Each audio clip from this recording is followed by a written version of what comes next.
Page 103. And we're just going to kind of go down through the pink side, not the blue side. And this isn't Democrats and Republicans. This is just pink and blue, boy and girl. Okay, so Article 2 deals with the executive branch. And it says Article 2 deals with the executive branch of government whose primary function is to do what? Carry out and enforce the laws. Thank you, Jade. So let's look at the things about the president, the authority and office of the president. Just you're going to have to write some of this down, okay? Because we're going to quiz on the legislative branch and the executive branch this week. And anyway, we'll get to it more. Both the president and the vice president serve how many years in their term of office? 4-year terms.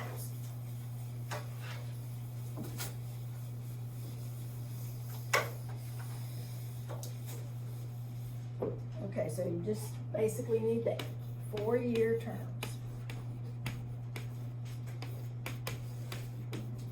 But now, unlike the Congress, these are limited, aren't they? They can serve 2 4-year terms. Now, I don't think it's specific there because actually it was changed with an amendment, Amendment 22. But they can serve a maximum of 2 terms.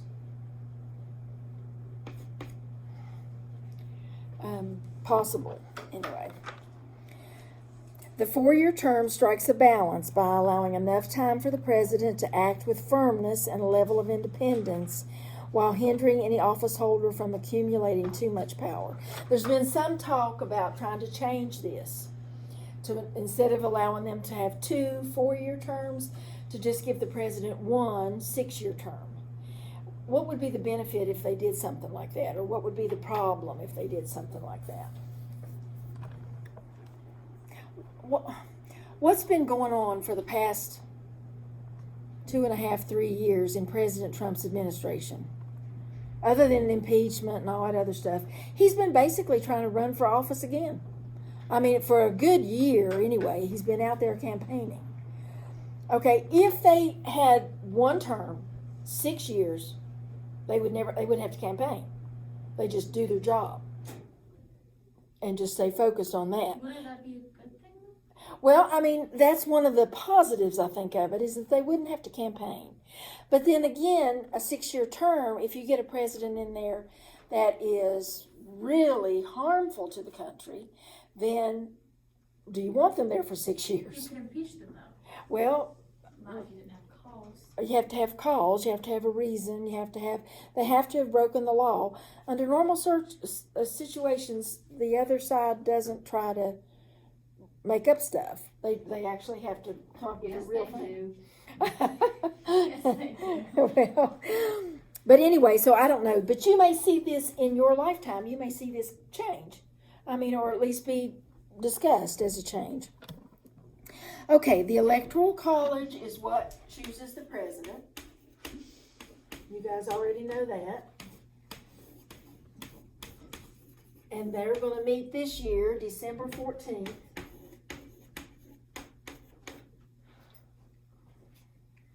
And I didn't realize this. This is another thing that I've learned since all this started, is that whereas there are Democrats and Republican electors, it's the state legislature that picks which electors go to cast their ballot for president.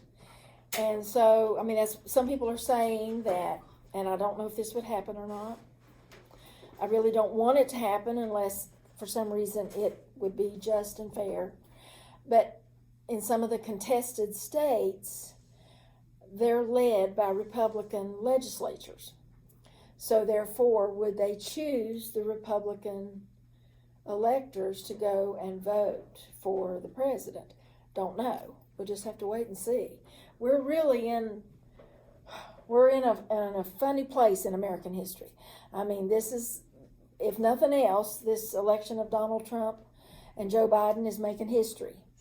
I mean, I'm not saying it hasn't happened before. I think I've mentioned that already. But for the most part, this is really different than what the norm is, and part of it is because of the virus. I mean, that's supposedly why they went to all the mail-in voting and ballots and what have you. But we'll just have to wait and see, and just keep praying for the country and for the, that the Lord will work and that His will be done. So currently it says there's how many in the Electoral College, the total number? 538. 538, and that comes from 100 that represents the Senate. And again, the senators and the representatives are not the electors. They're just what we base the number of electors on. There's 435 in the House. And then Amendment 23 gave 3 electors to Washington, D.C. So that gives you a grand total of 538.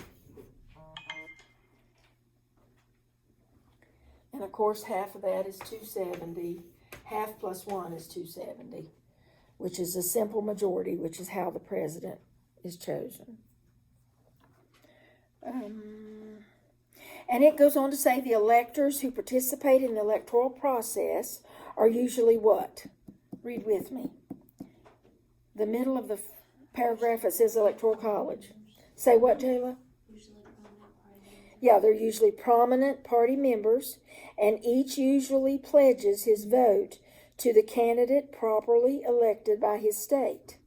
However, there is no federal provision requiring the electors to vote this way. And barring state regulations, they are free to vote as they choose.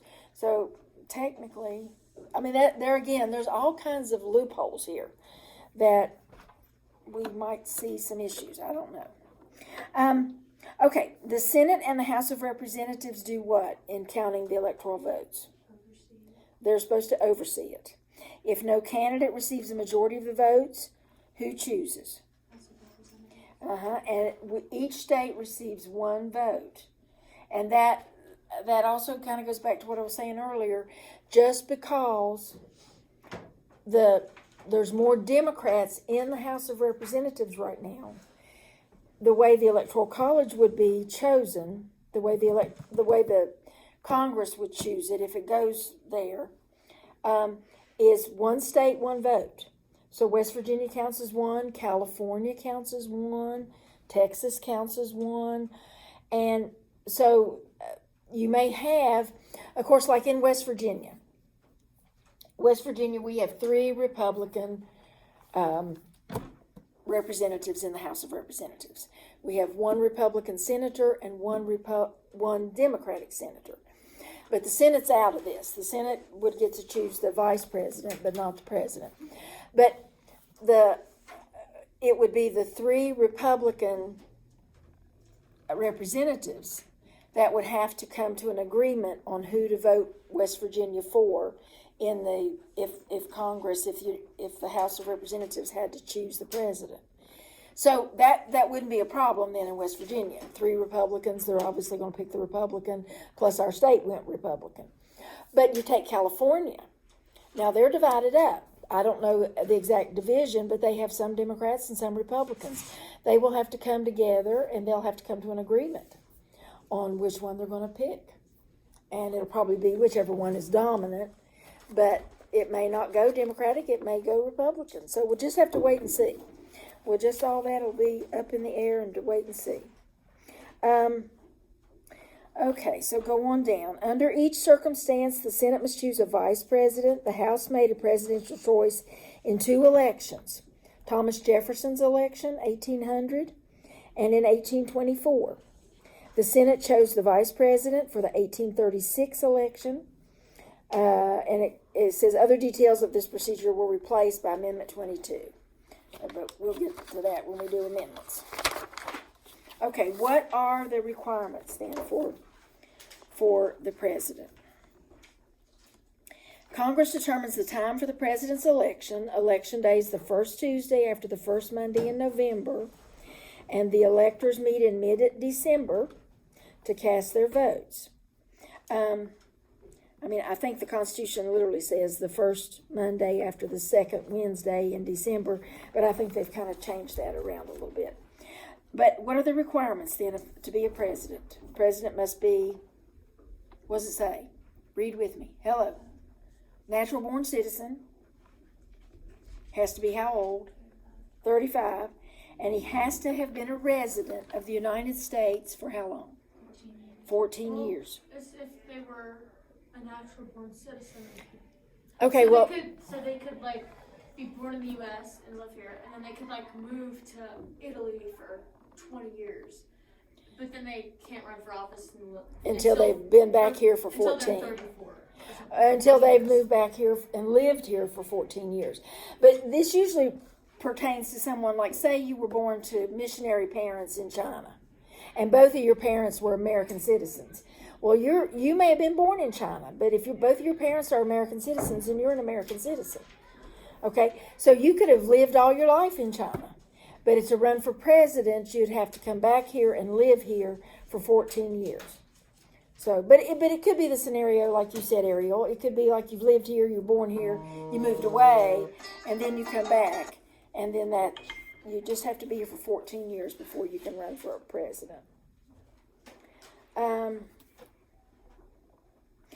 I do want you to know the line of succession, which is the next section, and then we'll stop, I promise. Obviously, if something happened to the president, who becomes president? The vice president. After that, it's the Speaker of the House. Who would take over if both of those or all three of those were gone? President of the Senate. President, vice president, Speaker of the House.